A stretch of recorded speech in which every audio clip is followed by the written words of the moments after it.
Dokter Evi Yuniawati, ya, spesialis paru. Ini setiap hari tidak pernah di bawah 10.000, bayangin. Tadi okupansi rumah sakit saya baca itu sudah di bawah 15%. Ini sudah sangat berbahaya sekali. Mungkin juga iya, betul. memberitahu juga. Ya, dokter bisa share itu di rumah sakit Crown sendiri penuh juga nggak, Dok? Ini saya tuh merawat kurang lebih 100 pasien. Astaga, 100, Dok? Iya. Udah gitu IGD saking penuhnya dijadikan ruang rawat inap sementara sampai ada pasien yang pulang. Wah, berarti memang kondisi Indonesia lagi gawat ya, Dok, ya? Iya, betul. Dan yang lebih menyedihkan, di 1 minggu terakhir ini, ada beberapa pasien yang datang, misalnya dia dari klinik sebelumnya, itu sudah dirawat 2 hari. Tapi pasien minta pulang, karena ngerasa tidak ada perbaikan. Nah, udah begitu pulang ke rumah, ternyata ngedrop, datang ke IGD, sudah kadar oksigennya itu 29. Hah? Wah, 29 sudah emergency sekali, Dok. Di bawah 60 aja sudah harus pasang, Dok. Tadi pagi ya, itu ada pasien datang dengan usia 30 tahun, dengan kadar saturasi oksigennya 39. Yang dia sempat sesak itu 1 minggu katanya, tapi ke rumah sakit manapun tidak ada tempat. Nah, tapi dia nggak kepikiran untuk ke IGD, itu pasiennya baru datang ke IGD paru tadi langsung intubasi karena dengan oksigen HFNC pun ya, high flow nasal cannula pun tidak menolong. Jadi tadi langsung dipasang ventilator, naik sempat sampai 70, tapi setengah jam kemudian tiba-tiba langsung apnu. Ya, langsung berhenti nafas gitu. Aduh. Nah, jadi kasus yang dalam 1 minggu ini, kasus seperti itu sering sekali meninggal di IGD datang dengan saturasi yang sudah jelek. Wah, berarti ini berharga sekali ya, Dok, pelajaran buat kita juga. Kita sudah harus hati-hati, kita juga sudah harus mulai investasi nih ke kesehatan kita nih, dan kita benar-benar melaksanakan 3M dan sebagainya. Soalnya kita tahu ini gawat sekali ini. Ini setiap hari tidak pernah di bawah 10.000, bayangin. Tadi okupansi rumah sakit saya baca itu sudah di bawah 15%. Ini sudah sangat berbahaya sekali. Mungkin juga iya, betul. Boleh saya informasikan, dokter-dokter pun sudah banyak yang tumbang. Wah. Ya, banyak yang sudah kena COVID, dan ini bukan masalah kecil gitu. Sekarang satu dokter misalnya, dalam satu rumah sakit itu misalnya kemarin kejadian tuh rumah sakit, saya kurang tahu tuh di mana, cuman di-share di grup ID, itu ada dalam satu rumah sakit 10 orang kena dokternya, dan itu vital semua. Dokternya dokter jantung, dokter penyakit dalam, dokter paru, dan dokter umum IGD. Astaga, itu vital. Dan ya memang core-nya rumah sakit harus ada mereka. Kalau tidak ada mereka, agak lumpuh, Dok, rumah sakit. Karena mereka itu vital fungsinya. Wah. Jadi gimana ya, Dok, ya? Nah, itu. Makanya kita harus benar-benar jaga kesehatan di rumah gitu. Jangan sampai istilahnya kita kena lah gitu. Iya. Jadi juga memang tanggung jawab untuk COVID-19 ini bukan hanya dokter-dokter, tenaga kesehatan yang benar-benar sudah mencurahkan sedemikian rupa. Jadi kita juga harus. Iya. Kita juga harus ikut menjaga. Betul banget, Dok. Apa yang membuat dokter itu memvonis isolasi mandiri dan rumah sakit itu apa ya? Contoh saya nih, Dok. Saya mau masuk rumah sakit itu ditolak loh, Dok. Saya tidak bisa masuk rumah sakit, Dok. Jadi itu parameter apa yang membuat penderita COVID itu boleh dirawat di rumah sakit atau isolasi mandiri, Dok? Mungkin bisa dijelaskan. Ini juga banyak, kenapa pertanyaan ini ada, karena banyak yang panik. Waduh, saya positif, saya mau ke rumah sakit. Penuh. 10 rumah sakit, 15 rumah sakit penuh. Nah, kadang-kadang ada orang yang ringan, dia ada koneksi atau whatever that is, dia masuk ke dalam. Tapi kan kalau kita pikir lagi dok, kalau kita cuma isolasi mandiri, alangkah baiknya ruang di rumah sakit kita berikan kepada orang yang lebih membutuhkan dok. Jadi mungkin kita bisa jelaskan ke teman-teman parameter yang jelas, oke, isolasi mandiri cukup atau harus perawatan rumah sakit. Silakan dokter Evi. Ya. Mungkin yang tadi kita bahas ya, yang OTG, ringan, sedang, berat, ya. Nah, itu yang jadi parameter yang pertama adalah yang OTG dan yang ringan. Itu nggak apa-apa, rawat di rumah saja. Nah, tapi kalau yang udah gejalanya sedang berat, itu yang harus dirawat. Nah, biasanya kalau ada pasien yang bilang, dok, saya minta tolong, saya pengennya dirawat di rumah sakit, karena di rumah saya ada bayi. Ya, itu sering sekali. Alasannya punya anak kecil, punya orang tua, ya. Biasanya saya edukasi pasien tersebut, saya terangkan, bukan kami tidak mau merawat, ya, tetapi karena kondisi rumah sakit sekarang sudah hektik banget, udah nggak mungkin merawat pasien tanpa gejala atau dengan gejala ringan. Nah, tetapi saya mau kasih sedikit cerita ya, kalau di Rumah Sakit Paru Karawang, itu kita punya rumah singgah. Ya, rumah singgah itu kita tempatkan untuk pasien-pasien yang memang betul-betul nggak bisa istilahnya isolasi mandiri di rumah. Ya, dia ada kemungkinan misalnya ada komorbid, tetapi dia nggak bergejala. Ada yang seperti itu. Nah, biasanya kita taruh di rumah singgah. Nah, tetapi kalau yang benar-benar masih bisa di rumah, kita tetap edukasi kalau ternyata oke, di rumah aja deh gitu. Karena di rumah sakit seperti ini. Tetapi kita bekali pasien itu dengan edukasi kalau bisa beli saturasi oksigen. Ya, oksimetri. Yang di jari ya dok ya? Ya, betul, oksimetri yang dipasang di jari ya. Nah, itu kan murah gitu, nggak terlalu mahal lah, 100.000 juga bisa gitu, dapat. Nah, saya ajarkan, kalau saturasinya sudah kurang dari 95%, ya, dan itu diulang-ulang, masih tetap kurang dari 95%, segera ke IGD. Nah, 95% ya dok ya? Banyak. Iya. Banyak beberapa yang mungkin 90 baru ke rumah sakit dok, bukan 95 dok. Ya, ada beberapa yang mengatakan 93, tetapi sebetulnya dari guideline-nya harusnya 95, kurang dari 95 itu segera ke rumah sakit. Oke. Karena perburukannya cepat kalau misalnya sudah gitu.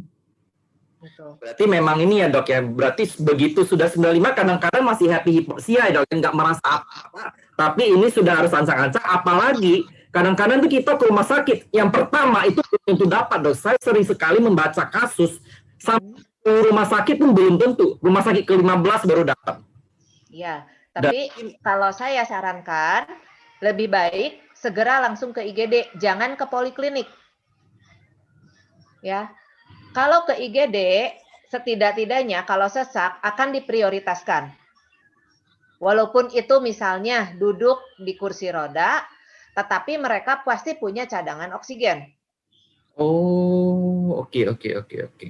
Ya, kalau soal merujuk nanti minta rumah sakit yang membantu mencarikan rumah sakit rujukan. Oke. Ya, tadi malam saya baru dapat hotline. Bagaimana saya bisa ngecek rumah sakit mana se-Indonesia, saya bisa tahu yang kosong yang mana untuk merujuk. Ya, jadi memang kalau Jakarta sampai Jawa Barat itu sudah 98% full. Astaga, 98, tinggal 2% ya dok ya? Wah. Ya, dan IGD bukan IGD, ICU itu cuman tinggal kemarin 3% kalau nggak salah yang ada. Waduh, berarti ini harus ada ancang-ancang nih. Berarti ini makanya juga kalau saya ditolak itu saya sangat memaklumi sih. Ya, tapi banyak yang nggak ngerti dok. Nah, banyak yang marah-marah itu. Katanya ada yang bilang dokter nggak mau nanganin, ya, bilang rumah sakit menolak pasien. Nah, akhirnya biasanya kita edukasi. Edukasinya ya kadang-kadang mereka sampai bawa masak. Hah? Bawa masa? Iya, Astaga. Malah menciptakan kerumunan menurut saya itu. itu juga betul. Itu yang membuat kita juga jadi ketakutan. Wah, berarti mudah-mudahan teman-teman pemirsa dengan adanya nasihat Dokter Evi mohon didengar. Ya, Dok Evi, kenapa dokter-dokter pada bisa bukan sudah pakai APD berlapis, masker beberapa lapis, parada meninggal ini kira-kira kenapa, Dok ini? Nah, kalau saya lihat, kalau saya tanya ke beberapa teman ya, kebanyakan jujur, dokter sudah capek. Otomatis imunitasnya menurun. Ya. Kedua, mungkin karena lelah, dia lupa untuk melepas APD itu. Kadang-kadang ada yang saking buru-burunya, kalau misalnya lupa melepaskan APD yang bertahapnya tuh kelupaan. Misalnya harusnya yang terakhir itu yang kita lepaskan misalnya sarung tangan. Tapi dia malah kelupaan melepas sarung tangan duluan. Ya, itu bisa. Nah, atau mungkin di luar itu dia merasa pulang ke rumah, di rumah aman. Nah, tapi padahal misalnya ada keluarga yang misalnya baru dari pasar atau mana. Nah, itu yang bisa ya, bukan masalah dari APD di rumah sakit. Ya. Jadi sebetulnya protokolnya yang penting itu yang harus dijaga. Ya, saya sih ya bersyukur ya sampai hari ini saya tidak pernah kena COVID gitu ya. Amit-amit jangan sampai deh gitu. Nah, saya selalu proteksi berangkat dari rumah. Biasanya saya menggunakan baju biasa. Tapi begitu nyampe rumah sakit saya ganti baju. Baju saya simpan di loker saya sendiri. Lalu saya ganti baju. Setelah ganti baju, saya mulai dari mobil itu sudah pakai masker. Jadi tidak pernah melepaskan masker selama di rumah sakit. Ya, tidak makan dan tidak minum. Ya, sebelum saya pakai APD, saya harus kencing dulu karena berjam-jam saya di dalam. Nanti saya bisa infeksi saluran kencing kalau saya nahan kencing. Karena begitu saya harus melepas APD, kalau misalnya saya lepas APD karena saya kebelet kencing, wah itu bahaya banget gitu kan. Saya harus ganti APD lagi, padahal APD itu terbatas. Ya. Nah, terus dan juga yang paling harus saya ingat setelah saya lepas APD itu saya harus cuci tangan. Itu paling penting. Ya. Setelah saya cuci tangan, saya langsung ke kamar mandi, saya langsung mandi. Jadi saya tiap hari mandi bisa 3-4 kali, ya, sampai cuci rambut 3-4 kali. Itu tuh pasti. Ya. Jadi saya begitu ganti baju itu, saya langsung turun ke mobil, saya sudah tidak menyentuh apa-apa lagi yang ada di rumah sakit.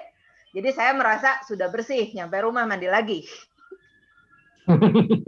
memang merepotkan, tapi ini adalah cara yang terbaik agar partikel virus itu tidak ada chance untuk kena ke tubuh kita dan masuk. Betul, betul sekali, Dok. Ya. Ya.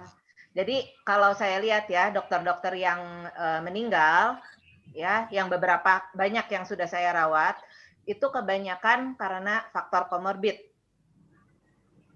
Salah satunya. Terus yang kedua, mereka sudah kelelahan. Ada yang istilahnya dokter ini karena jumlahnya sedikit, dia membantu temannya yang misalnya yang sudah terpapar COVID, jadi dia membantu mengisi jadwal dokternya. Padahal seharusnya jangan. Dia harus juga bisa menjaga imunitasnya dia. Jangan terlalu capek. Ya. Itu yang paling penting. Dan yang satu lagi yang selalu ditemukan itu, Dok, kenapa meninggal dokter ini? Padahal dia masih muda, tidak punya penyakit apa-apa. Tapi ada satu, ternyata dokter ini obesitas. Oh, teman saya ada yang 30 juga, ya, juga mengalami musibah seperti ini juga, Dok. Memang agak overweight sedikit. Jadi rata-rata kalau saya lihat yang prognosisnya buruk ya, selama 1 tahun inilah, hampir 1 tahun saya merawat, itu rata-rata diabetes. Yang meninggal itu diabetes dan obes. Yang yang komorbidnya berat gitu ya, penyakit penyertanya. Kalau hipertensi masih tidak terlalu banyak lah yang meninggal. Terus tadi dari Suster Ika juga suaminya ada asma kan ya. Nah, untuk kasus parunya sendiri itu yang punya penyakit paru tidak terlalu banyak yang sampai meninggal. Malah jadi yang istilahnya sistemik ya, diabetes kan sistemik ya. Betul. Nah, obesitas juga itu kan istilahnya sistemik juga. Jadi itu benar-benar yang namanya penyakitnya itu menyerangnya sistemik. Jadi tadi Dokter Richard bilang bioraugenic ya. Iya. Nah, itu protein tinggi dan itu paling bagus untuk penyakit paru. Ya, jadi kurangi karbohidrat tapi tinggikanlah protein. Jadi ya tadi saya bilang kalau orang obes kan biasanya karbonya tuh yang banyak makannya. Nah, itu yang harus kita kurangi. Jadi mencegah di rumah pun dengan mengurangi karbo. Betul. Ya.